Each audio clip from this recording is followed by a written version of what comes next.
living in an artificially induced state of consciousness that resembles sleep. The poor and the underclass are growing. Racial justice and human rights are non-existent. We have been lulled into a trance. They have made us indifferent to ourselves, to others. We are focused only on our own gain. That is their primary method of survival. Keep us asleep, keep us selfish, keep us sedated. You're listening to Toward Anarchy on the Republic Broadcasting Network. Here's your host, Michael Storm. Welcome to the show. Thank you so much for joining me. As always, it is a pleasure to be here. I am Michael Storm. This is Toward Anarchy, and we do this live right here on the Republic Broadcasting Network every Sunday, 1 to 3 p.m.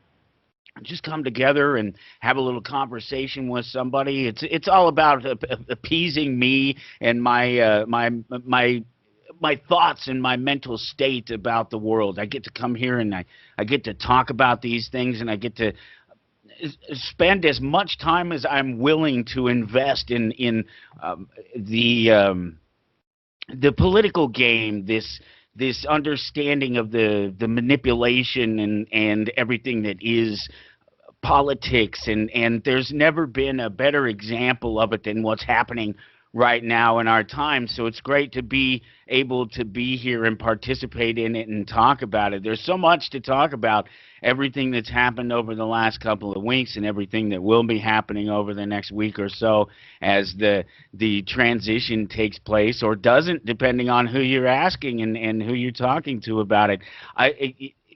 There are so many wild theories and ideas being played out and tossed around in relation to the transfer of power from one administration to another here, and how much the influence the president has had and traps that he's leaving behind. And it's just it's an interesting thing. It can make your head swim if you're trying to pay attention to it. And so I'll talk about it a little bit. My guest today, Fellony Mellony, she will definitely has some things to say about it. I actually talked to her last night, and the conversation part of the show is recorded today, so I will be sitting and listening as well, hearing the conversation again for the first time, as it were, and we have plenty to talk about on this subject and more.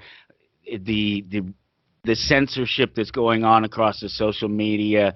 I mean, the Boogaloo Boy movement comes up, all these things, and it's great because, as always, it's consistent with what's going on, with the running theme, the narrative that's going on in the public eye, what you're hearing on the news and what you're hearing across the social media, but maybe not the exact same perspective that I'm able to come up with. We're not concentrating on news cycle or doing anything like that. I wouldn't waste your time that way. We're just having these conversations about our own experiences and our feelings about these things, and trying to let this idea of anarchy, this idea of self-ownership and self-rule and voluntary cooperation with the rest of the people that exist in the world, whether you believe them to be a fantasy, a concoction of your own mind or not, you still have to treat them decently if you want them to treat you back decent. That's been my experience, whether I believe they're real or not. The interactions sure seem real, and the people certainly seem to have a way of responding to you, and voluntary seems to be the best one. Just approaching everybody humbly. You know, be confident, be strong in the things that you know and you do, and be humble and be accepting of the things that you don't, and that includes people and their own mind, and when you interact with them and how they will accept you, especially if you want to be accepted. So we have ample opportunity right now to do this, because there's never been any bigger division. We've never been any closer to, I don't think, certainly not in my own time of being aware, which is some number of decades in the works. And I don't think that there's been another time, maybe back in recent history, sort of Vietnam War, where things were really divided, but that was just there's a lot of things that contribute to why that appears to be such a big thing. Whereas this is much deeper. This is home. This is here. This is between left and right. This is the socialists versus the relatively not as socialists, and so it runs much deeper than something like Vietnam did, as far as separating America. I suppose you have to go all the way back to Civil War to get anything anywhere near what we're experiencing right now. And it's really scary.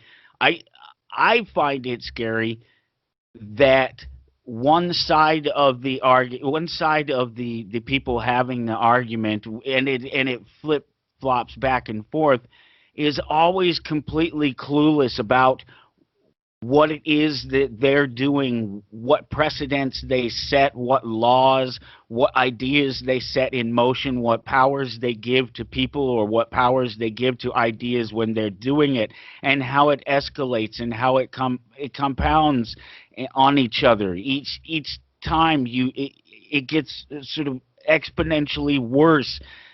You have to up the ante. You had summer rioting by the leftists that produced really nothing but some sympathy and news coverage from in places where people don't really trust what they're seeing on the TV anyway, so it's sort of a fake sympathy, and is it only really well deserved by people who understand the issue at a deeper level. And the property destruction and the disregard for authority and all that happened throughout the summer all culminated in the right doing the exact same thing, but with some sort of concentrated effort. But it was still this very weak, sad impression of an insurrection. That's the word that's been used, insurrection. And it's interesting to sit here and watch it, and to try to talk about it, or discuss it, and try to rationalize and reason with the idea and just put it in its place, because we're all affected by it. And I think we're all affected by the lockdowns and the masks and the change in attitude between people, and it's extremely polarizing, and we're just as polarized as we have ever been, and it's obvious, it's telling to see the back and forth, not just the exchange of it, but the actual flipping back and forth of supporting the police, not supporting the police, supporting private property, not supporting private property, supporting a business's right to make a decision for its employees or its customers if they wish to voluntarily work there or voluntarily shop there and visit that property. And all of a sudden, those property rights matter to the left, when just a little bit ago it was bake the cake or lose your business. It's just mind-blowing, and it can be mind-numbing even for people who spend their time understanding it and knowing it. And so if you feel displaced, if you're feeling angry, if you're feeling divided, you're not the only one, and it might be a good idea to just slow things down a little bit for yourself, because they're escalating out here so fast. Slow things down in your own life and look at what's going on. Make sure that your ducks are in a row. Try to do things that get out of debt. Try to have ammo and guns to defend yourself and feed yourself, and to defend your property and your loved ones. Have some extra food and some supplies around. Have tools. Have a use. Learn some skill. Learn to do something with your hands. Don't be afraid to get dirty. Or, it isn't necessary. Look, be able to do some work. You have to do work. I have some work on my mind. It's been great. I spent the last week separated from all of this, and it's all catching up with me now. You're getting a very fresh understanding of me and my impression of things. At least it was stirred up last night in the conversation with Fellony Mellony, who will join us in about 20 minutes. It's all very fresh in my mind what's been happening because I've been working. I talked about the new job, and it really came on a few weeks back, and it's really come on in this last week where I'm having to make the transition and take on this new contract and fulfill all these terms and meet schedules and do these things. So it's actually been quite blissful, really, because I've been working with my hands and making accomplishments, visible accomplishments, for whatever you might believe that any of those accomplishments might be worth when it comes to your job or someone else's job. There's absolutely a satisfaction for the individual. I'm no different in seeing something laid out before you and seeing it accomplished and seeing it done right and well, and then being positively rewarded for it. And I don't know that everybody has that. You have a job, but that's not really the same thing. I'm not really talking about the same thing. I'm not talking about exercising the want and will to actually go and do something and see that it gets done. It's a hard thing to find. You can just labor and you can do so just to feed yourself, or you can labor with a sense of purpose, even if it's not even if it doesn't seem that purposeful. It's really important as the lockdowns continue and as the new president takes over and institutes his 100 days of mandatory masks and lockdown this and just we have no and forced vaccinations and just all these things that are in the pipe right now and possibly going to happen. We have to be prepared. We have to have ourselves mentally set to deal with a lot of these things, and the mindset is so important in survival, because crisis is just as much opportunity as the Chinese symbols seems to suggest that it is. It's evidenced. It's maybe skewed, and some people would argue that this is a wrong comparison, but it's evidenced in the fact that everyone is realizing that there's a crisis, but there's only a small percentage of people that are actually capitalizing on it. You see it in the sort of true $2 trillion or whatever it is in wealth that's been created during this crisis for the richest Americans. Of course, that's manipulated because of the fact that the richest Americans are the ones that can buy favor with government and can dictate with their dollar through government how they will operate their businesses, and they're in bed with them. If you go to towardanarchy.com, I haven't mentioned this, you need to like, share, follow, subscribe, do all those things that make it possible for the show to continue and grow, and for the network to do the same, because these are the dissenting voices. Fellony Mellony is my conversation today. We'll pop that on here in just about 15 minutes or so. We'll play the first part of that, and then I'll come back for that short segment at the top of the hour and plug everything again, and then we'll play the second half after the top of the hour, and we'll have some of these conversations that I'm talking about now.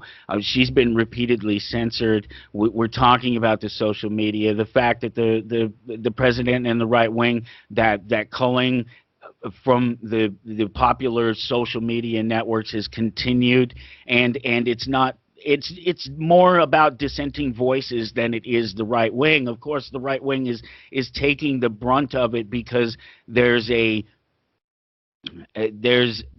socialist control of everything. That's what we're having to look at this point, is the total socialist control of the nation coming up here in just a couple of days. But go to towardanarchy.com, do that, like, share, follow, subscribe, all these things, to try to make it easy as possible. Look for January 17th. If you're not live with me, if it's not right there on the front page, just click in the archive. January 2021 is what you're looking for. And the 17th, you see Fellony Mellony there. I shared a link to her podcast that we actually talked a little bit. She's looking for a co-host. She wants somebody to talk with her about the things that she's talking about, and because I would like to have a co-host at times. I like doing my show, but there's also something to be said about being able to have that back and forth. That's why half of the show is a conversation where I try to say as little as possible and let somebody else talk.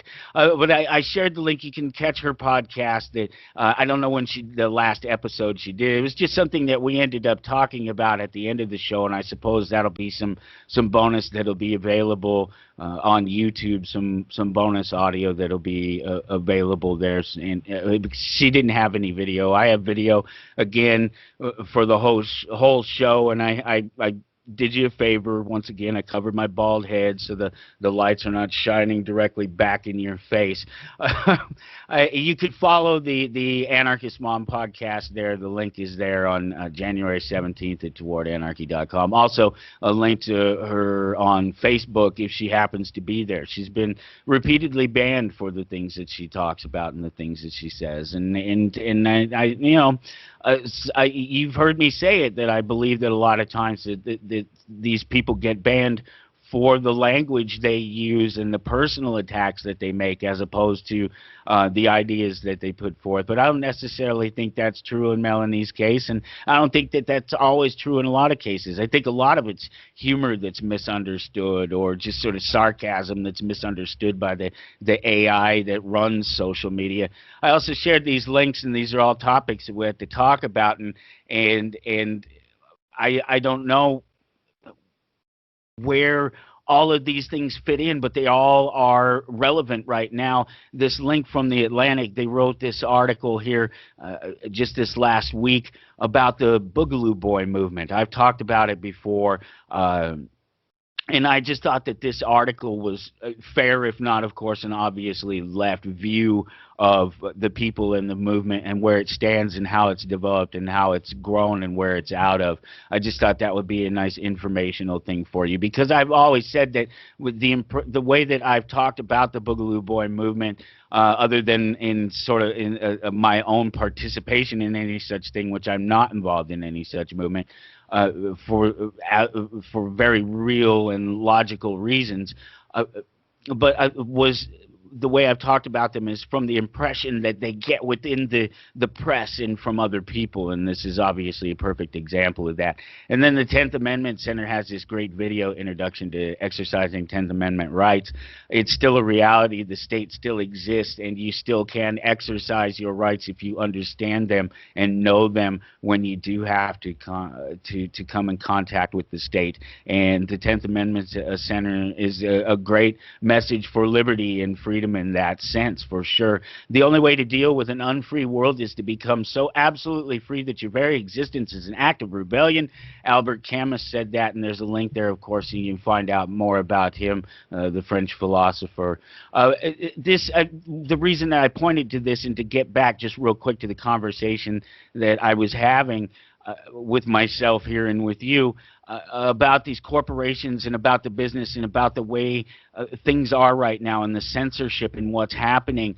It's very important to understand that there are some very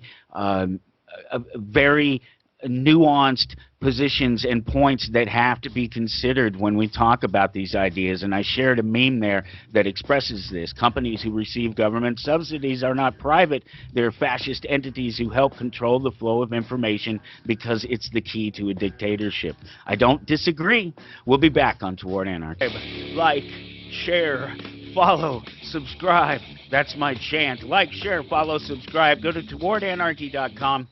I've tried to make it as easy as possible for you to do that, to do the like, the share, the follow, and the subscribe, as it were. Whatever platform you're on, they try to make it easy as possible. Just take the extra couple of seconds that it is required to do that, because this is how it works. If you haven't noticed, I'm on the cusp of the place. Of course, the network is.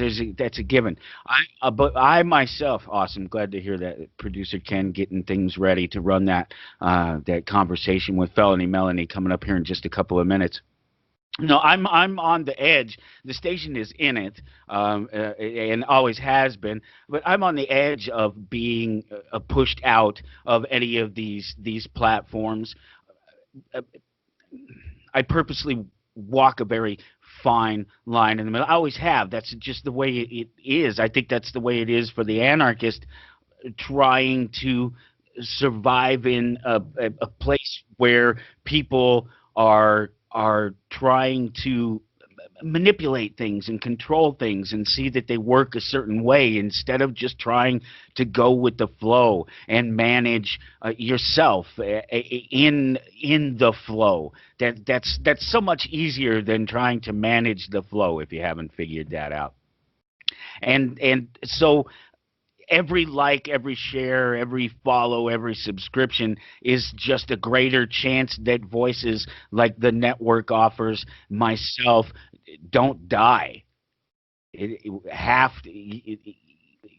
realize that the danger that we face right now, that I was talking about, that it keeps growing, and that it seems to grow sort of exponentially, that socialist, communist, that complete statist control. If people don't like those words, don't understand those words, communist and socialist, because those things exist within the entirety of the system. They're functions of the manipulation. They're already functions of reality that can be accepted, but they're functions of the manipulation. They're functions of government because they suit government, because they keep government as appearing to be needed. It's the crisis. It's the response to crisis. They will always be there to help us when we need to, when we need them. They're always going to be there. And so they're silencing any dissent. And it gets more sophisticated, and they find more reasons to do it, more excuses to do it, and you have to be more wary of the information that you share and how you share it, and the things that you say. In fact, that article that I shared today, if you go to towardanarchy.com under January 17th, that article from the Atlantic that looks at the Boogaloo Boy movement, they actually mention some of that in there, although they don't go into it like I just did, in that sense of a bigger reason why the word has changed from Boogaloo Boys to Boogie Boys to a couple of different iterations of various words, of electric boogaloo, some different things like that. Some of them relate to pop culture, but ultimately what they are is they are examples of. I talked about the red eyes before in the pictures. That's a Boogaloo Boy thing.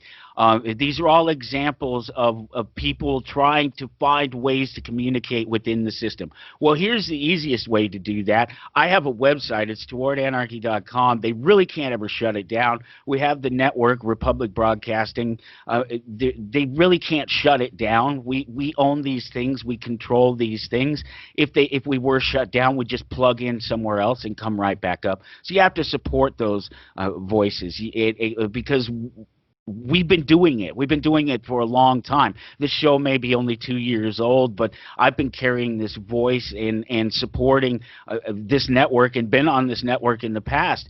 This is a partnership. We do this thing together. You, me, the network. That's how we get the voices out there. So make sure you like, share, follow, subscribe. Go to towardanarchy.com. Coming up next week, great conversation. Lenore Skenazy, author, founder of the the free range kids movements. This is going to be a great conversation, one that I've been looking forward to having. And then I do believe the next week, if everything works out, we'll follow it up with another well-known individual who is also into this sort of free range kids movement. I haven't confirmed that. I will confirm that this week, though.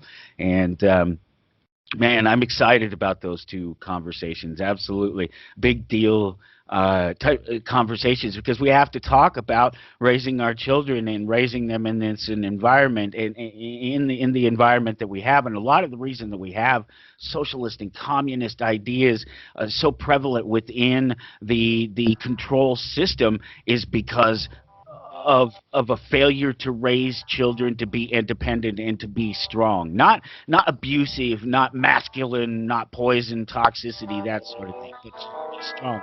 The conversation with Fellony Mellony is next on Toward Anarchy. Hello. Hello, how are you? Good. How are you? I'm doing wonderful. It's nice to meet you. It's good to meet you. Hey, good to get a chance to talk to you. Thanks for agreeing to do it and just hang out with me and just have a little chat. I don't ever have any sort of direction necessarily or aim for the conversation other than sort of what we've talked about, and just finding about about yourself and what you do and why you're an anarchist and what Anarchist Mom is all about. So no pressure to try to do anything but be yourself. Okay. Well, that's good to know. So Fellony Mellony, well, you apparently want grandmas to die. You're a horrible person. You're so horrible that you're repeatedly blocked over and over again on the internet and and on the social media. Definitely a victim of what's going on currently. Really, to any sort of dissenting voice, anybody who has anything to say against the status quo, or any of the sort of touchy-feely, I don't even know how to describe them, all these weird things, socialist leanings and manipulations of the culture that we live in, just everything behind it. And anytime you sort of have something to say that isn't totally politically correct right now, you get canceled, Oh God, yeah, I know. It's terrible. I mean, I've had, I think, 4 accounts now on Facebook blocked or permanently disabled. It's starting in April when all the COVID and all that other crap started. But like, I just feel like I can't not say something about it, because it's like, it's so in your face. It's like, how could you not see what is going on? And I just feel like I have to say something. I can't just sit back and do nothing and watch this all unfold and everything go to hell, Well, I suppose that you have to have some sort of background, some sort of view on the world that differs from the norm, the ridiculous sort of Overton window view of the world that most people have, that's so easily shifted. You must have a larger view of it, and I suppose that's why you call yourself an anarchist and a voluntarist. And where does that come from? How's that worked into you? Where do you get your anarchy from? Well, I pretty much was raised an anarchist. My dad, my whole life, has been, or was, a big freedom fighter. I don't know how else to put it. He started like in the 60s, he was a chapter leader for the John Birch Society, and our family had like bricks and other things thrown through our windows.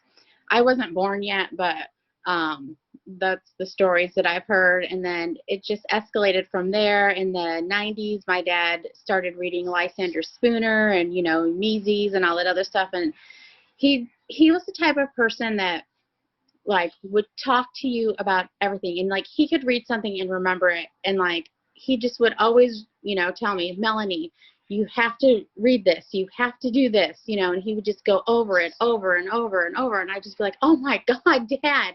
Okay. But now I understand why he did that, you know, and I'm thankful that, you know, I have a family that, you know, shares these values, because there's so many people that, you know, they're the only person that has these kind of values in their family, and they have no one to talk to. So at least I have an outlet, because, you know, me, my dad, and my brother, we'd always shoot the shit at the table, you know, and talk about, you know, the government wrongdoings and things that we can do, and, you know, just about freedom, and, you know, how to live the freest life that you can in a world that's becoming, you know, increasingly more totalitarian. So it's, you know, I've been privileged, I feel like, because I was raised this way. I mean, a lot of people had to come to it, you know, and with real hard realizations, but to me, it's just second nature, you know. This is how it is, you know. I was raised this way. No, that's good, because it's obvious that many people aren't. That many people aren't raised anywhere near that. You know, most people don't even scratch, you know, John Birch Society, let alone getting any further. You know, drifting off into Mises or Spooner, for that matter. I mean, those are almost taboo writings in some respects. And if you don't have an exposure to them, you won't, because you won't find them necessarily in the mainstream. Get lucky, you know, cross somebody somewhere, a professor or somebody like that. Right. Yeah, I mean, no one talks about these people anymore, and it's just, you know, I'm really privileged, because my dad always raised me to be like, you know, they only have the authority over you that you give them. So if you don't legitimize their authority, they have none over you. And so, I mean, and that's how I was raised. And he always taught me, you know, if you can't do something, then how can you give that power to someone else? You know, like, if you can't go and take money from someone to build a road, how can you give that power to someone else? You know, and it always just made sense to me, you know, because he always taught me to question everything. And so I was just like, yeah, that makes a lot of sense, you know. But, you know, he always taught me to, like, don't ever talk about your beliefs, like, to people in your school, or, I mean, like, he always taught me kind of like, well, if you do, you're going to get black bagged, you know, like on V for Vendetta, McCready. But, you know, so he was kind of made you really anxious, but at the same time, he imparted so much wisdom, you know, and knowledge, that I'm very fortunate. Yeah, I myself, I was raised in a free-thinking family, but they didn't have any economic understanding or any political understanding of the world. Yeah. And so they just kind of went along and did their thing, and didn't meet somebody until I was about the age of 12 who understood libertarianism, both capital L and little L. And you know, I had parents, I had people bringing me up who cared for me and took care of me, and they told me something that was just it's a really basic, easy thing to understand, and that was to keep your hands to yourself, keep your hands off other people's stuff and other people. And Right. yeah, and kind of mind your own business. And these were simple, basic ideas that people were taught. And then all of a sudden, at some point about the age of 18, as soon as you're legally able to vote, we suddenly throw that ideal out the window, that very basic human concept of leave other people and their stuff alone unless invited to touch it, and we throw it out the window for a chance to participate in this system. Right. Exactly. And it's like, they tell you, oh, it's your civic duty, it's your privilege to vote, you know. And it's just like, I don't see how me forcing my opinion on you is good at all, you know. It's just like, it makes another person a slave to your ideas and your wants and your whims. And, you know, and my dad was the first person that, you know, brought up to me, hey, you know, voting is violence, because you're forcing yourself, your beliefs, what you want, on someone else, you know. And that's wrong. There's that's so wrong. People should just be able to live how they want, as long as they're not hurting someone else. Who gives a rat's ass what they do? Well, yeah, and it's a weird thing because you can pick things, points, ideas, ideals from either side of the political spectrum. It's all authoritarian, but it's a left authoritarian or right Right. authoritarian, and you can pick and choose from one side or the other. Any number of ideas and good things that we all believe should be right, but they never seem to apply them across the board when it comes to their political ideas. They wouldn't steal from each other. They wouldn't take a gun and go rob each other at gunpoint. But somehow, when it comes time to come to the polls, it's okay. Yeah, it's like they can't get out of the box because you're raised to believe that government is good, from the minute you're in school. It's like, well, the government does this for you and does this and does this, and it's like it's so ingrained in your head that most people can't wrap their mind around not having a government. They're like, well, this is how it's always been, so it always has to be this way, and it's just like, but when you look back at the entirety of government, not one of them has done anything good yeah, little things here and there, but none of them have been like protectors of their people. They've always turned down their people. They've always devalued their currency. It's ridiculous, but people it's like they can't learn. They can't get out of that mindset. Well, they just flop back and forth between the ideas and the mindsets, and they just pick and choose depending on the argument. And it's a really good example of it happening right now with the election and the way things have sort of flip-flopped from the previous election to the guys on one side are calling fraud and they're calling victory, and the other guys are calling it a coup, and I just sit here and I call it a shell game. I think that it's all just a game, and that it really just doesn't matter who's in control up there. Well, it doesn't. Especially if you're like us and you don't even legitimize their authority. It's just like, who cares who's up there? They're all assholes. I guess we have to care because the reality is that some of them are worse, and I think that we're about to find that out here in America. I think that the socialists have grasped firm control of the political system in most of the nation, certainly in the federal government now. Whether you call it a coup or not, I haven't paid much attention to that, but I do see people calling it a coup, and I keep hearing that term used, and to me it's laughable because I think the entire idea of government, is central government in particular, the federal authority on the larger scale, is guilty of that. It's usurped our individual power and our individual rights. Oh, absolutely. Every year, more and more, more of your individual rights are gone, to this collective. We're supposed to be part of this Borg, assimilate or, be canceled, pretty much.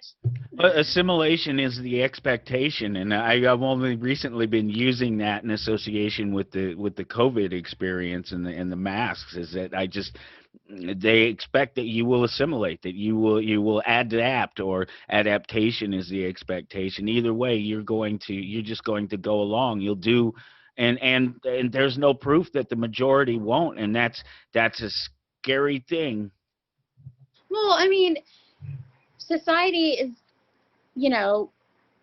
made up mostly of people that just want to get along and just to go along. And we need people like that, except in instances like this. It's people like us, the people that aren't afraid to speak out, to shake the system up. We're the ones that move things along. But if you didn't have the people that just went along, when you get to the point where you want it to be, you won't have a cohesive society because you won't have a bunch of people just going along. You know what I'm saying? Right now, we don't want a bunch of people to go along with all of this crap, but 99% of the people will just go along to get along because it's easier. Nobody wants to rock the boat. Nobody wants to, no one wants to be the one, pointed fingers at, oh, look, you're not doing what you're supposed to do. You're not following the rules, because people have it in their mind that it's immoral for you to break the law. But, me and you, anarchists, believe that, laws don't make morality. Slavery was legal, apartheid was legal, all of that crap was legal, but it still doesn't make it right. And so, but people, if you break the law, you're considered immoral, and nobody wants to be that. And so they just go along to get along. But we all know how going along to get along ends. It never ends good. Well, the problem is not that people don't get along, because that's absolutely anarchy. That's the reality of our existence. That's every second of every day, people around the world, everywhere, getting along voluntarily, doing what they need to do to create society. Right, exactly. I mean, people don't understand that their day-to-day interactions with people, that is anarchy, because you just voluntarily making exchanges with people, buying things, that's the essence of anarchy, all voluntary. It's just, when the government comes in and starts forcing you to pay for roads and libraries and, endless wars overseas, killing people, spying on people, all that other shit, that's, where our moral objections come in. And, rightfully so. We shouldn't have to pay for that. We shouldn't have to fund that. It's morally wrong. And 9 times out of 10, the people that you talk to on the street will agree with you, but they just can't get past the fact that, oh no, we have to have a government.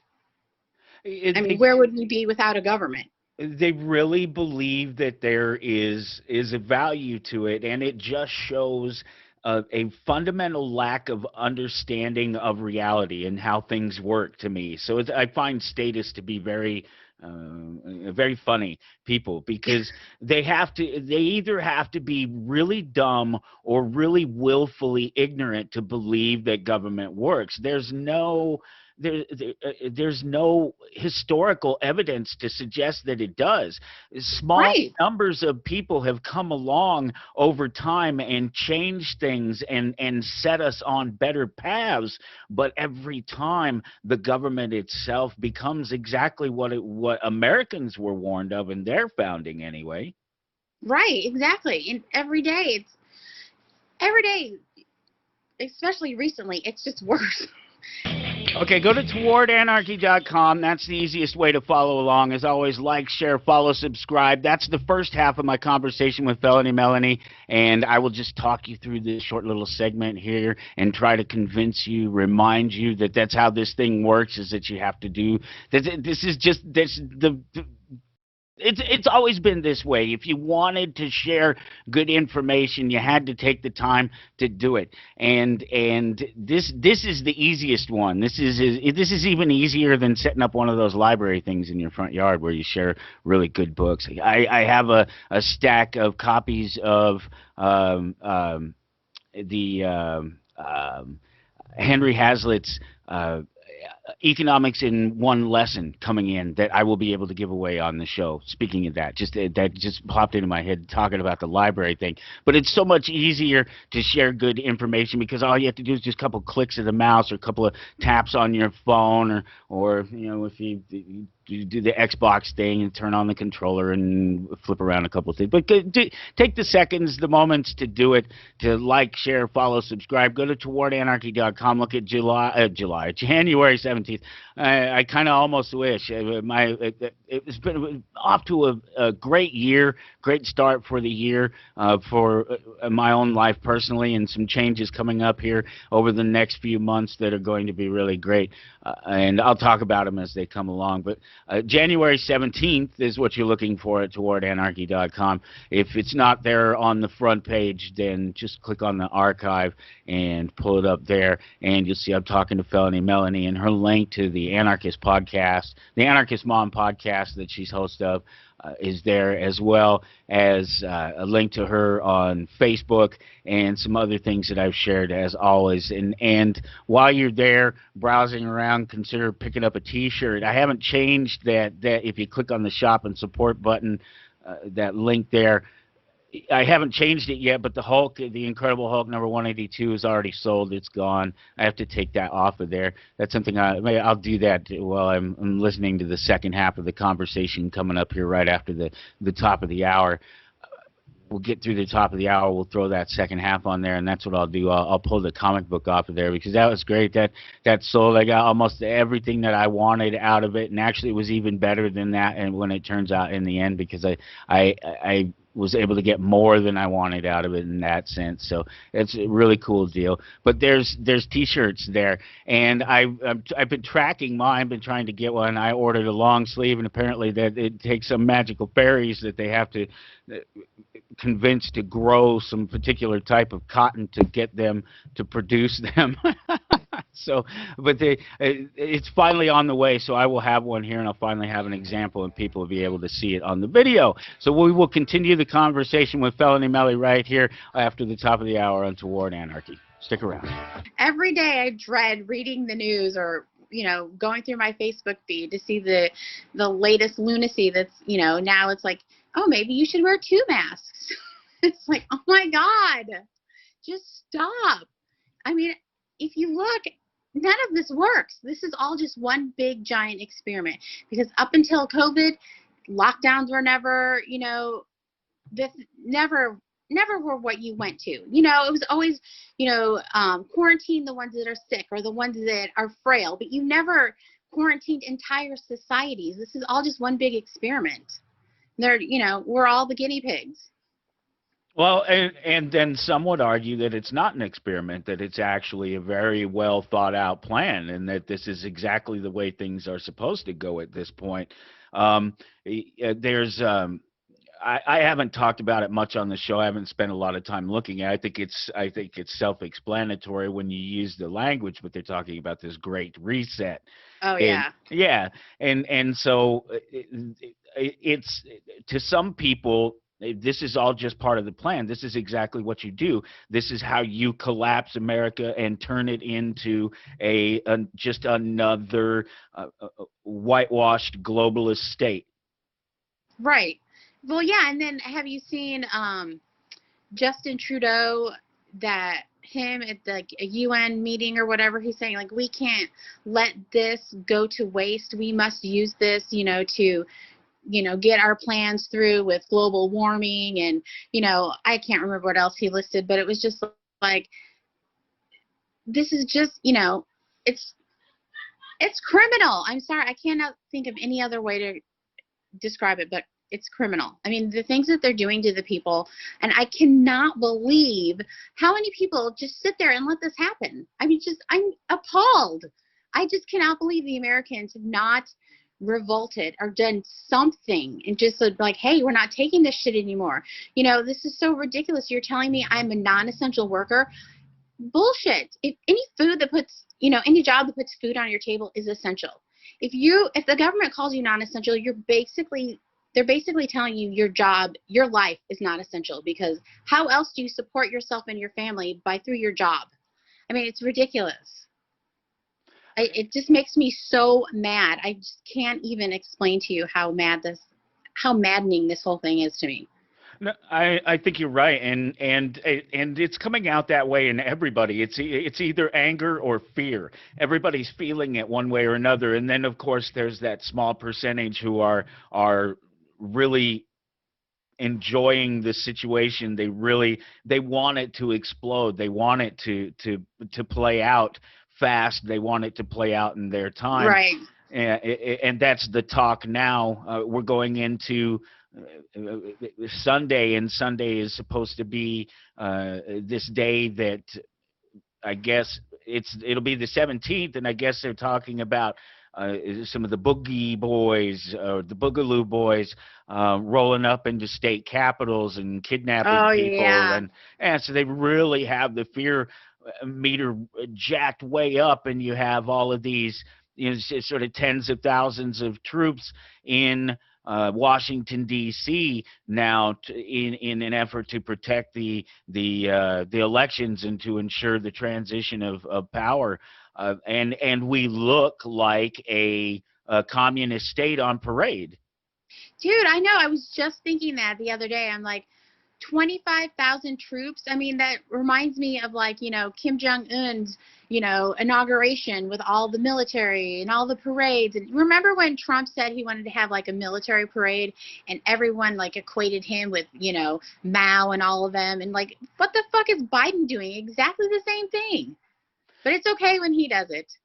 Well, but they created a pretext for it, and then of course there's talk of the events of the Capitol being ultimately a false flag, that there was an infiltration of people on the left that caused this to happen. And I haven't seen it myself. I don't think that there's really any evidence to support that, but there's a whole lot of people that want to believe it, and so they've taken that incident, whether it's a entirely natural thing, like I tend to think it was, relative to any Right.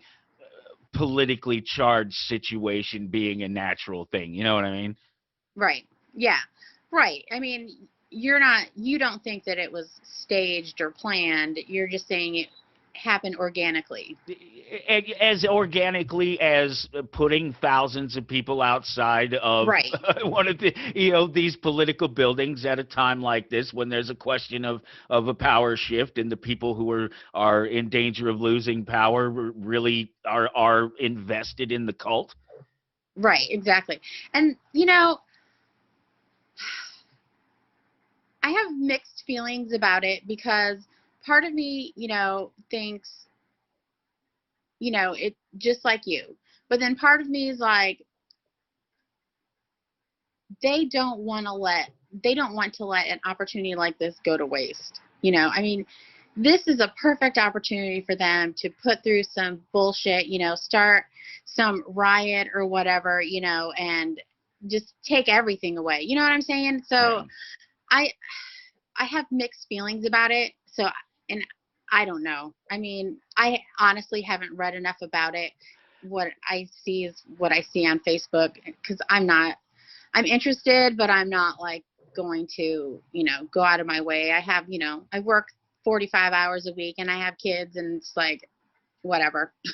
Yeah, welcome to my world. I'm the same. I work, and I have children, and the wife has a job, and we have a household to run, and we have lives to lead, and I pay actually very little attention to what is happening politically. I mean, on the grander scale of things, I need not pay attention to it, because I get it. I know it's that shell game that I mentioned. Right. Right. I mean, it's same shit, different day. I mean, I have been hearing, because literally my whole life, I've been hearing about the corruption in government, and, how there's these, laws that these, politicians don't follow, but they never get prosecuted from, and it's just like the same shit, different day. There's always some kind of false flag or something that, they want to get their hands in. And, they put us in some kind of war because it helps them. You know what I'm saying? It's just like every year, it's the same thing. Yeah, players might change. Things, little nuances change here and there, but it's always the same thing. It's always the same thing. You never changes, ever, ever, ever. It's Well, always. it would just kind of talking about it in passing the other day, just the age of some of these people that run the nation, certainly in the federal government up there in D.C. These people, Oh God, yeah. they've been running the nation for 40 plus years, and they were 40 years old when they started running the race. So the power doesn't change that much, and so when you see things not change, when you see the same bad policies continue to be used over and over again, when you see the theft continue and just continue to grow, it doesn't even just keep going, it gets worse and worse and worse, and it gets compounded with every change, every expected change of the guard. Another thief sneaks in the back door. Right, exactly. Well, I don't know, I can't remember the name of the book, but Ron Paul, in one of his speeches, he mentioned this quote by Carol Quigley, and I can't remember the exact quote, so I'm just going to paraphrase it. But it was like, it went something to the effect that, every 4 years we run someone whose policies are just a little bit different, so the voters can go and feel like they're voting that rascal out. But in essence, none of the policies really change. I mean, there's little changes here and there, but if there really was a huge change with every, change from a Republican to a Democrat, nothing would run up there. Everything has to, you would think that with how Republicans and Democrats make themselves out to be so different from each other, you would think that once a Republican president comes in, things would change massively up there. But nothing really ever changes. It's all pretty much the same policies, little differences here and there, but it's all the same. It's just an illusion. It's just fiction. All it is a lie. I mean, they pretend that they're there for you and you're there for the little guy or whatever, but it's just business as usual. Let's line our own pockets and, kill people abroad. That's pretty much all it is.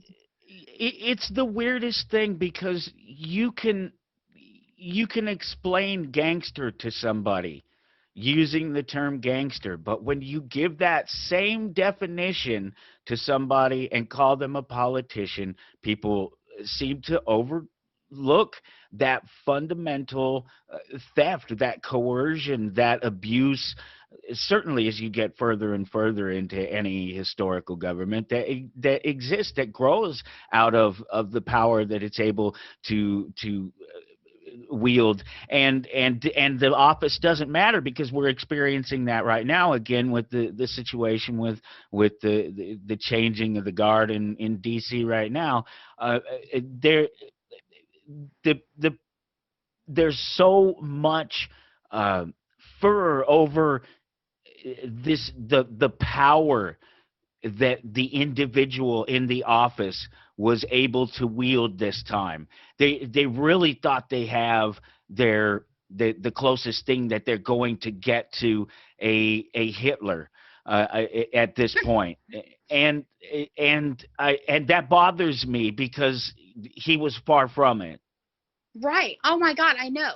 And it's like, I saw this meme the other day. It's like, dictators don't get censored. The ones doing the censoring are the dictators. And it's like they're projecting all of their crap onto Trump, and they're the ones that are actually being the dictators.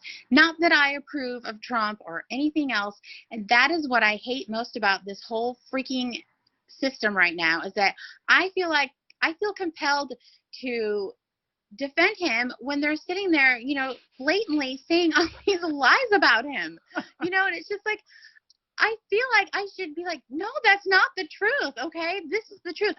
But then you get called a Trump tard, and you always have to preface everything like, I don't support Trump, but, and it's just like, but it's just like, I hate this place, because like, I feel like I'm constantly defending this man that I don't want him to be my president. I don't want to be president of anyone. I just want everyone to be able to live their life like they want to, And the fact that people think that the president has all this power, which constitutionally they're not supposed to have all the power that they have, and it's like they don't get that if someone has that much power, maybe it's time to relook at things and say, hey, this isn't a good thing, because, and I'm not a big believer in politicians and all of that other stuff, but I think it was Lyndon Johnson. He has this quote, and it was something to the effect of, you never look at a bill or legislation in regards to the good it will do. You always look at it in regards to, if it's in the wrong hands, what bad could it do? And that's how you have to look at every political office. If yeah, the president might seem like a great office or whatever, but what if it's in the wrong hands, and that's why politicians and everything in government is shit, because it always gets in the wrong hand, because psychopaths and, crazy people are attracted to power, and that's who you get up there. Well, and you have that combination of the individuals who seek the power with the individuals that we were talking about before, who just sort of go along to get along. They will play the game as long as it really doesn't affect them. And I think Americans have had it really easy for too long, for sure. The Western world Oh yeah. has. But That's I think how it's we've become so complacent. yeah. Everything's so easy. And it's just like, and someone made a post on Facebook that was so good. And then I reposted it, but it was like, no one's going to revolt as long as we can go down and walk to the end of the street and buy whatever we want. People that are satisfied, yeah, things might be getting tougher, but people that can just walk and go get the food they need, go down the street and get gas, talk to everybody, people like that are complacent, and they're not going to do anything to change, because it has to hurt them. Things have to hurt for people to actually instigate change. It has to be, it's just because they don't want to rock the boat. So it has to really hurt them for them to make a change, and it's right now, we're not at that point yet. I mean, that's what I think. I agree, and I don't know if we ever get to that point, because there is such a shuffling, and there's also a phenomenon that doesn't exist in other nations, because America is so big and is made up of so many individual countries. People don't think of them. It's really easy to dismiss what's going on in another part of America. Oh yeah, totally. I think we Yeah. saw it all summer. Well, exactly, because like I lived in Portland, Oregon, from December 11th, 2019 to June 29th of 2020. So I was there for the beginning of COVID and for half of the riots. And people don't get it. It's like, if you're not in that area, it's so easy for you just to be like, oh yeah, that's happening over there, and then just disregard it and go on with your life. It really is, because, well, I mean, you turn on the TV, you look at it, you see what's going on, you get a watered down report of things, you get a dismissive view of the importance of it in the larger scheme of things, and it's just another story, and you have to go to work. Right. And then you forget about it because you're at work and you've got 15 million other things you're going, because it happens to me too. It's just like, oh yeah, I forgot about, that's going on overseas or whatever, and it's so easy just to dismiss it and forget about it, and just go on and live in your bubble. Yeah, definitely. We have a whole bunch of little bubbles that exist all over, not just our own individual ones, but our sort of location ones, our state, our city, Right. Yeah. and there's this constant there's this constant seeming tug of war of power, but there's not ever, there's no change of power, because the state is always in control. The state always Oh has yeah. the power. Oh yeah. And I just think it's funny because, like, when COVID started, I started a lot of like, Open Oregon Facebook groups. I did a few interviews on Fox Business News. I don't think any of them were published though. I had a reporter call me about like some protests that were happening in Oregon and stuff.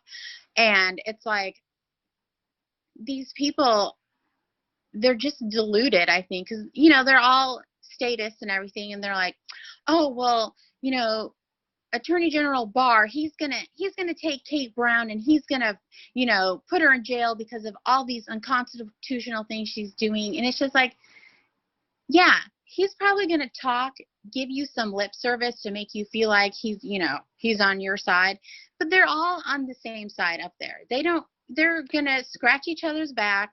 They're gonna, maybe whack their finger at them. You can't buck the system because you're a part of the system and you're trying to make it work. You're trying to see it through. Hey, you know what? This is tragic to say, but we're actually already all out of time. Oh my God, are you serious? Yeah, unfortunately, just because we could do a couple more of these tiny little segments, but they give me no time. They're only like 2.5 minutes after intros and stuff. They're really short, so I will just use them to plug your links and stuff, and talk about the links and everything.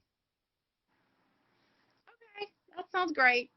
Well, it was awesome fast. Getting to talk to you. It's fast. Yeah, we did. When you break it down, it's about 36 minutes or so without the commercials. And then, of course, you might get – there's these two – I hate it. I wish they would do something different with it. I really – some of the other guys that don't care about the secondary podcast aspect of it or don't necessarily care about their sound, because there's a lot of them that don't really care about their sound. They're just they have their show, they pay their money, and they get their advertisers to pay them some money, and they just go on and ramble about their stuff.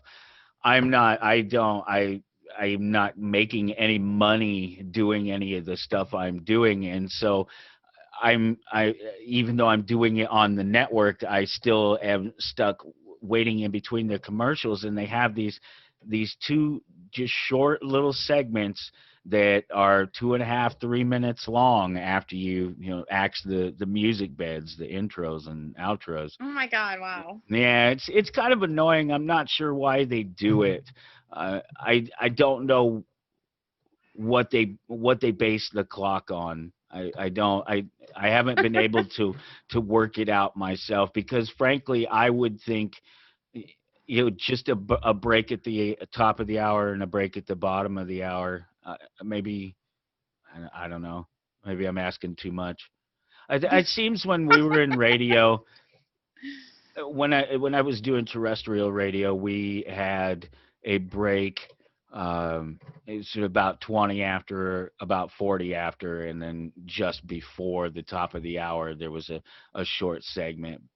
And that seemed to be pretty consistent throughout. And I always thought that was a pretty decent little format, because you had the little bit longer chunks in there, and you pick up about, I don't know, you probably pick up about 5 minutes when it's all said and done. It turned, our 36 minute thing into a 40-minute thing. How long have you been doing this podcast? This has been almost 2 years now. This show's been going almost 2 years. And I've been doing this work for a lot of years. Lot of years, yeah. Well, if you know anyone that wants to be a co-host to a podcast with me, let me know. Well, you know what? We certainly run in the circles. So there's some amazing people out there. That's what I'm finding, talking to people like yourself and just people on my friends list. There's just some amazing people out there that have a voice and don't even know where to begin. So, yeah. Well, because, I have that podcast, and I want to resurrect it, but because I haven't done a new episode in a while, but I want to co-host because I just want to be able to have more banter. You know what I'm saying? Mm-hmm. And so, oh, trust me, I at times I wish I had a co-host, that there was somebody, and I actually want to do another show at some point. I already have an idea. I already have a show name. I already bought the domain. I already have this idea of just another show to do, but I haven't launched it. Other things, No, I know.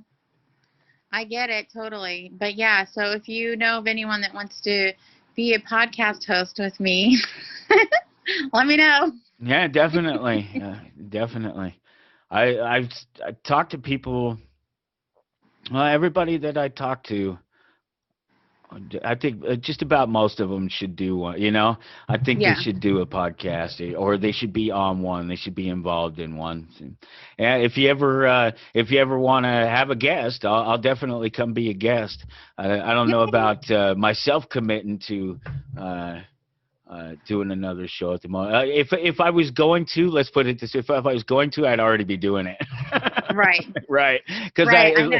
I have this idea. I wanted to do it for a while now. It wasn't long after starting this show that I wanted to do that, because this show ultimately is a radio family friendly presentation. So I have to go through and give you a couple of beeps there, but Oh, sorry. no, I it's all didn't right. even think I about don't that. mind. I do it by choice. It's absolutely by choice. Because in real life I cuss like a fucking sailor. So That's what I'm the worst. I have such a potty mouth. yeah. I learned it from my dad. Yeah, go figure. He cussed like a sailor, let me tell you. I do too. In real life I definitely do, but I've been doing the radio thing so long that I have this amazing filter that I Well, don't make any mistakes. That's for sure. I don't that's good. accidentally forget. You're awesome. Well, it was great talking to you. Really good to get to know you, and then we'll have to do it again sometime soon. Yeah, let's do it again. It was fun. You bet. You take care. All right. I'll follow up with you here after the show airs tomorrow, and let you know when the archive and everything is up and available. All right. Sounds awesome. Thank you. Awesome. You take care. All right. You too, hon. Okay. We'll see you. Bye. Bye-bye. TowardAnarchy.com. That's the best place to go, the easiest way to follow along. You can figure out every week what's happening. As I try to keep it as updated as I am, as well as I know what's going on. The website is usually updated, although I noticed that I can tell because the working with it every day, I can see that the alignment on the very front page is not exactly right, and I realize that's because I forgot to add the upcoming other shows. But Lenore Skenazy is an author, and she's founder of Free Range Kids Movement. She's on the show next week, and we will talk about her. You may know her because she some years ago, I don't remember when this was. It was just one of those, another thing that I read about. It didn't happen in my backyard, so it wasn't sort of highlighted news that was always in my face. It was just another one of these things that happened in the world, and she allowed her 9-year-old to go to school riding the subway in New York. I think I have all the right places and things in place there. But let the child ride alone, she observed, and it raised some controversy at the time, but it was about letting kids be free to learn to be who they are. And I started to mention something similar to that notion earlier in the show, and it's all tied to this idea of letting people be who they are and letting them learn who they are. And the sooner that you do it, the better off it is. And you just provide them guidance, and you try to provide them understanding, and you be there to answer their questions and to hold their hand and to make to comfort them when they make mistakes and things hurt, and so the sooner that you do that with children, the sooner that they know who they are, the more that they know about themselves, the better off they are in the world. Because it's this idea of knowing you as they tell you to go out into the world and become a well-rounded individual. Well, it begins with understanding who you are as an individual and how you will change or how you will react to given stimuli and input, and whether it brings out the best in you or whether it would bring out the worst in you, and understanding what the worst in you is, the dark self that exists within you, because there's no morality or principle required for weak men not to engage in forceful acts. to stand up for what's right, or even to just act braver than they really are. You know, they're not keeping themselves from being the worst that they could be. I believe that helps define an individual who is an honest a person who understands themselves and can exist within these ideas of simple principle that are expressed in anarchy and voluntarism. Not using force because you're a weak person isn't it's just, it doesn't fit into that category. Knowing that you're a strong person and capable of great violence and great destruction, and you actually restrain yourself, that's showing the principle that exists within anarchy and voluntarism and the little L libertarianism and what used to be big L libertarianism and used to be republicanism and supposedly is supposed to be democracy. And before I forget, it's a good point. I wanted to make sure, because there was at one point in the conversation with Fellony Mellony there that she talked about a book, and she mentioned Professor Carol Quigley, and the book that she's talking about is Tragedy and Hope, a history of the world in our time, and it was great because I wanted to mention it, and then it was a fan of the show and of the network, you know, as Chris, not his real name, shared it with me. He was trying to find the exact quote, and I don't think that this is it. I don't think that this one was it that he stumbled across. But she was talking about every 4 years they vote for somebody who is supposed to be different but ultimately isn't, because it's the system. And I think that we started to talk about it just a little bit, and that's the president. And I'll come back after we go through the break here in just a minute, and I'll talk some more about some of the implications. Maybe producer Ken will be able to confirm some of these things that I'm talking about. We'll talk about the president and what it means, the power that he has, and what people think might be going on in relation to him not ceding power. We'll be back on Toward Anarchy. This is the way it works around here sometimes. The names have been changed to protect the guilty. That's what we do. It's okay. So Chris did find the argument or the quote from Carol Quigley. So I'll read it real quick, and then we'll talk about this president and the coup and all these different possibilities, and I'll have some confirmation. I'll have some feedback as it's going along. So I'll just try to wing it a little bit. There's some interesting theories out there, and there are myriad of them, and some are loosely tied together, and some exist as a lot of these things do in this reality where it's very easy to do like the John Edwards type character does, where you build on reality, and so it makes these things plausible or seem plausible in some cases, and that's what everybody has to decide for themselves in some of these things. So we'll talk about that in just a second, but this was the quote from Carol Quigley that Fellony Mellony mentioned. The argument that the two parties should represent opposed ideals and policies, one perhaps of the right and the other of the left, is a foolish idea acceptable only to doctrinaire and academic thinkers.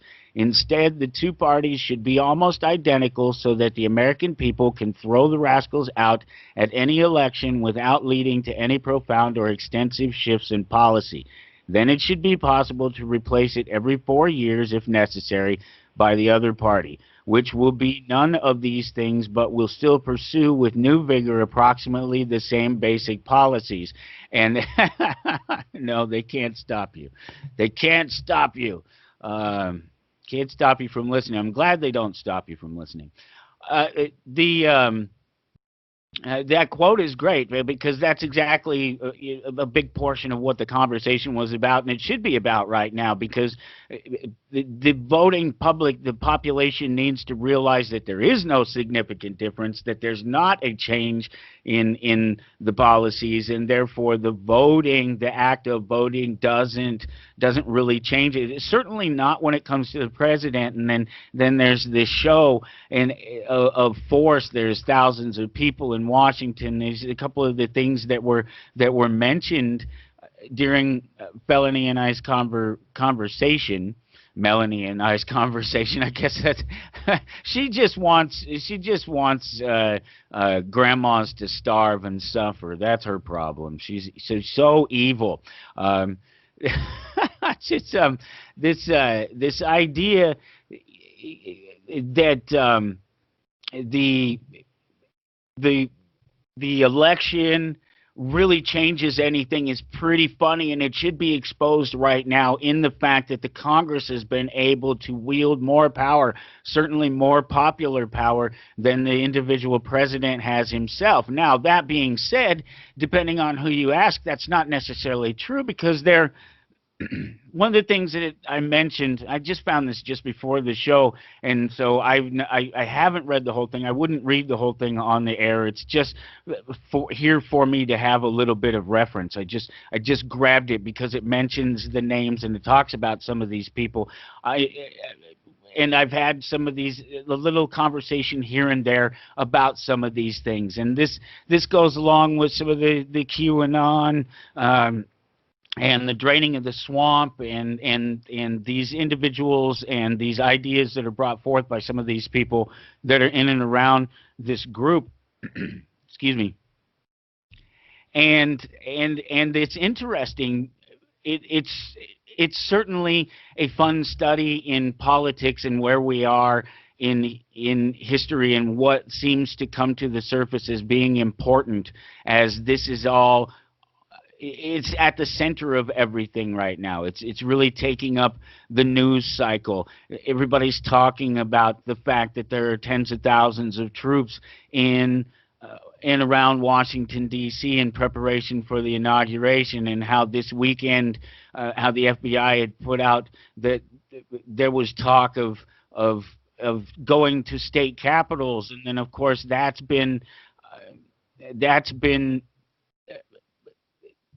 twisted into not just peaceful marches and people trying to get the attention of their electorate, but into attempts to kidnap people and to destroy buildings and property and replace government. I don't know. That's part of the. If you go to towardanarchy.com and you look for January 17th, one of the articles that I shared was the article from the Atlantic, and it's looking at the Boogaloo Boy movement, and some of the things that it talks about within there are so relevant because it's at the heart of what's driving some of these ideas and some of these questions about whether there's more to come, and whether or not if Biden tries to take the oath of office, if that's supposed to be some criminal act that they've been expecting for some time, and that the president has put in place these individuals within the military and in certain positions within government that will continue that government exists, and that there's sort of a military takeover after he leaves office, and then he will return to office within by April or something like that. And I think somebody said April 1, and I don't know if that was meant to be a joke or if that's actually this assumed timeline. I mean, you could try to correct any of these things, Ken, if you know any of this stuff any more than I do. But this is all part of this idea that what's happened is the president has used Pete Gaynor, and there was somebody. There was other people. Ken and I were talking about somebody too, and I don't remember if it was Pete or if it was. There's another guy that they talk about here, Chris. I'm trying to scan through this. It was really long, and that's why I don't want to try to read the thing to you. I just wanted to hit on some of these things. Chris Miller, that's it. See, they don't mention Mike Lindell, and this is the one that Ken and I were talking about. He's another one that's he may actually be, am I right, the Q guy possibly, but these other guys are actually DOD. These guys are.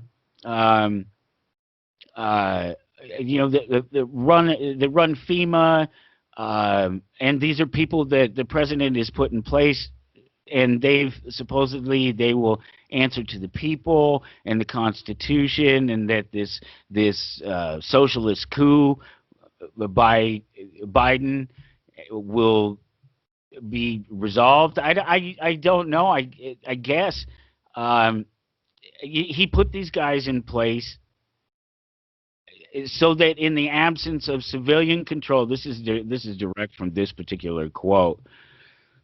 Watnick, that's another name. There's so many names, and there's so many, and this is what's hard with this stuff, and it's why I talk about it in this sense that there's some truth to it, that these names can be real and these positions can be real, but the assumptions about what they will do or what will happen, or those are the things that are put into question and become matters of prognostication or hopefulness, willingness. We'll have to see. Exactly, that's what Ken says. We don't know, because this is all part of a game. It's a huge political game, and all of these potential realities exist.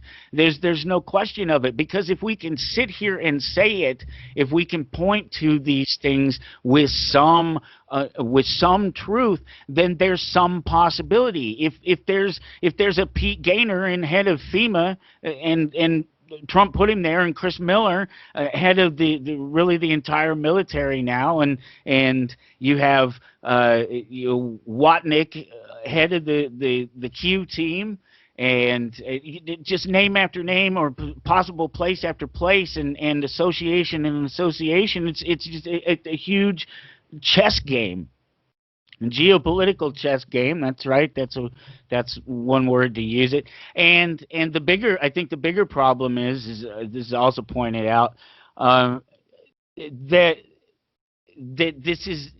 it's a fake, that it's a false left-right paradigm maneuver. All of this information, whether any of it's true or not, or whether any of it actually happens or not, that it's all part of a Hegelian dialectic. Thank you.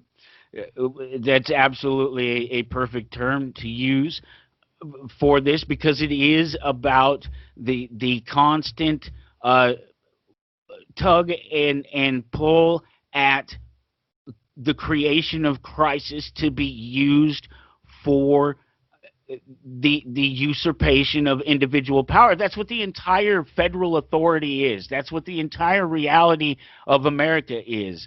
It's a shift from a centralized authority to individualism, back to centralized authority, to continued growing and encroaching centralized authority. That is the history of government. It is the history of all authoritarians in nature, because they are leeches, because they don't produce anything, or the things that they do produce, they produce outside, they produce as individuals, and they participate within the system for manipulation to gain favor for the things that they do produce, or their friends or other rich people buy them, and it just gets worse and worse, and it's so quick, it happens so fast.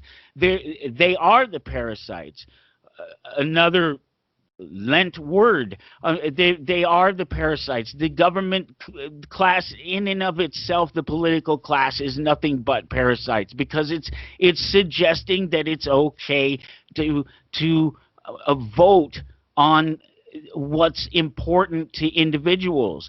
But because all of these things, the money, the economics, the battles for political power, and the ideas that it puts forth out into the culture, and the real wars that they wealth, are real problems for real people. So it must be important. It has to be important. And the people that control the narrative are guaranteed to stay in control, to stay in power, and they get dismissed for participation in the political system.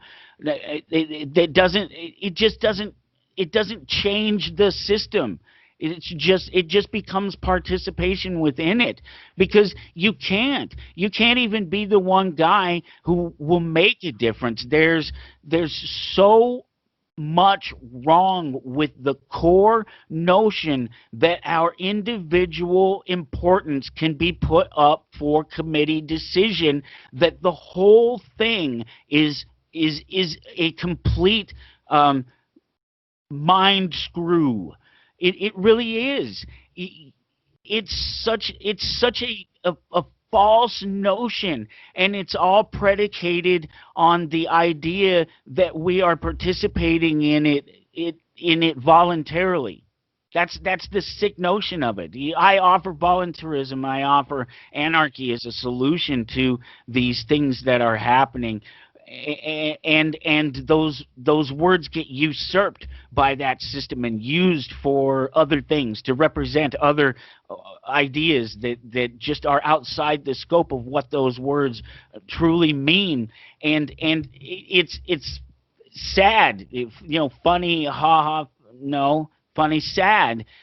Insurrections and false flags, the socialist takeover of the American government, the central authority, government-sponsored censorship that is trickled down all throughout the media and infects every single mainstream media source that exists. Even the ones that purport to be on the right, to be mainstream, are being censored by government controls over their corporation, over the individuals, over the investments, over their market standing, over their over the things that they're doing behind closed doors with the people that they shouldn't and don't want to do it with them. The military coup that's supposedly been set in place by the president to take over because the socialists are going to win if he doesn't. And statists say that anarchy is the problem. I prefer good, solid anarchy to this chaos of mixed management of the political system, of the social system, of the economic system, of every little.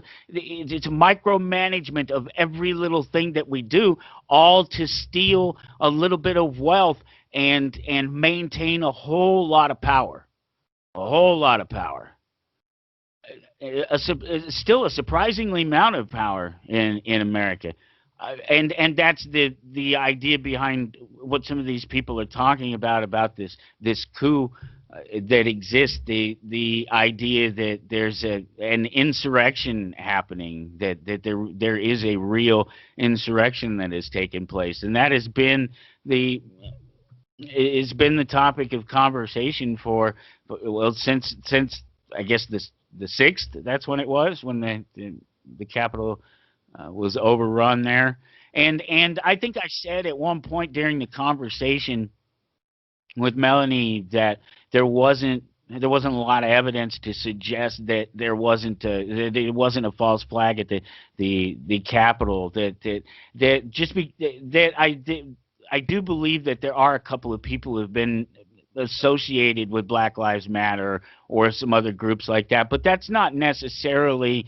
I mean, that's like saying that's trying to say that everybody there that was white was because they were there because they were racist, because there was a handful of racists there. You can actually support the Black Lives Matter movement and still have a problem with a leftist takeover of the nation. That is absolutely completely possible. They're two separate things, even though there might be a political a leftist association within that movement. That's just typically true of everything that really isn't a right movement. That because that's what they do. When it was talking about raising strong children and having strong people, is that they're often cowards in a situation like this, and they overreact and they push things further. We got to go into a break, and then we're going to come back and wrap this thing up. Stick around. We'll be right back on Toward Anarchy. The Trump thing that I'm talking about is being couched as his attempt to bring back the republic, and that's sort of the capper on this thing, and that's why it's supposed to appeal to people like myself, because of this long running idea in my circle of friends. Most of the people that I know in person for real understand that there's some truth to this notion. These claims that I've made here on the show, in some cases, of course, the obvious notion that we are free as individuals and that everything else, this government, particularly after a certain point, about 1871, became a corporate-owned, banker-owned mirror image of a government, and that there were legitimate economic reasons for doing a similar thing, but that the ultimate reason for it was for the consolidation of power and control, and so the republic has been changed since at least then. Certainly, you can see it in the documents, and you can see it in the loss of the value of the money and the loss of the value of the people as their contribution to society and the world has diminished. You see it, and you see it propped up. You see it propped up in a fake way. I've talked about this notion of diversity that's sometimes forced on people, that's often forced by the left on the right, and these sort of weak people that will use the force of government and will use political power against other people instead of stand up for themselves. They've really weakened the ideas of our language and the scope and reach of power and purpose of our government, and it suits these bankers and these other meddlers and manipulators of the system for them to do that, because when they cater to the weak, the people that turn to government, whether it's Hegelian dialectic is caused by government and they're taking control of the entire situation, they're causing the problem, reaction, solution. They cause the problem because they know what the reaction will be, and the solution is that they'll come ask government for a solution, and they use these people as a basis for their continued rest of power, and then eventually someone does wrest control, get in a position where we have to question whether or not there's been backroom deals with leaders of this sector, that sector, this military, this portion of the military, or this group within government, or this non-government organization, or whatever, to try to keep someone in power. It's not unheard of. Absolutely not unheard of. Lenore Skenazy on the show next week. Thanks for hanging out. It's been Toward Anarchy. You take care. We'll find out this week. I guess it's all coming to a head no matter what. It is, yeah. So I'm driving home after the last show. Yeah, right. Yeah, you might. Yeah, mine's better safe at home than stuck somewhere. I don't want to be stuck here. No, I mean we need you, but. And I'm not saying I'm gonna be stuck, but I mean, if there was ever a time when, better safe than sorry counts, it's probably this week. Well, yeah, I mean, I think I've suggested this all along to people, that the left pushes and pushes and pushes until the right ultimately pushes back, and then it's a problem. And but then it's a clobberation back. Yeah, when they finally push back, they're already really pissed. That's it, exactly. Because we're talking about these weak people again. We're talking about knowing the difference between being a strong person and restraining your power and being a weak person who exercises power through authority. But then there's also people who are restrained until it's just not viable anymore, and then they do what they have to do. Well, yes, and those are the ones that unfortunately end up getting pushed and getting taken out before there's any real populist movement or change. And I'm not even convinced that there is one possible at this point in history. Yeah, I don't know. I don't know. I don't We'll know, find man. out this week, won't we? It's the greatest show on earth this week, for sure. Indeed. All right, man. Well, you have a good one. Hopefully, we'll talk soon. Yeah, right. All right, brother. You take care. Okay. See ya. See ya.